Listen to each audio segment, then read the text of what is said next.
Welcome back mga katambalan, mga hot topic and issue pag-usapan natin. Update tayo kay Alden Richard at kay Catherine Bernardo na kung saan nga kagabi ay ginanap na ang inaantay ng lahat na bench body of work na pinainit ni Alden Richard at Catherine Bernardo ang entablado ng bench kagabi.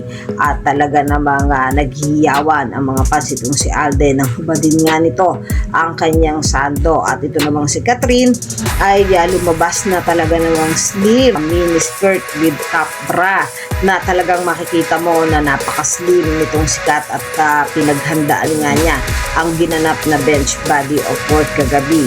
Samantalang suportado naman ang dalawa ng kanilang mga kaibigan at nanood din ang ina ni Catherine Bernardo na si Mami Min para suportahan nga ang kanyang anak. Samantalang nag-post naman si Coach Mauro para kay Alden Richard. Ang sabi niya dito, man in the arena. Ayan, kasi nga kagabi talaga namang hiyawan yung mga fans ni Alden na hinubad nga nito si Alden yung suot-suot niyang sando. Samantalang si Coach Mauro din ay nag-post din ng picture nila ni Catherine Bernardo. Caption pa nga sa post ni Coach Mauro sa kanyang IG story para kay Kat ay a well-deserved donut after the show. Congratulations to our superstar.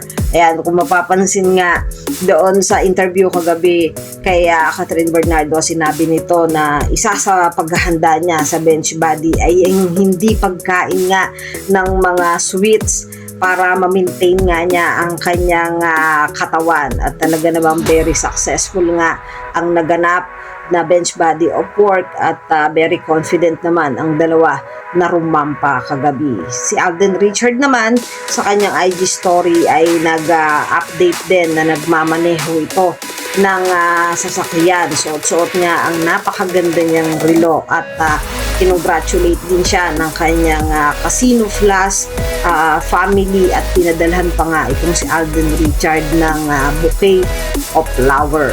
Yan yung mga update natin ngayon kay Alden Richard at kay Catherine Bernardo. Kayo mga katambalan, ano ang masasabi nyo? Mag-comment lang sa comment section at pag-usapan natin.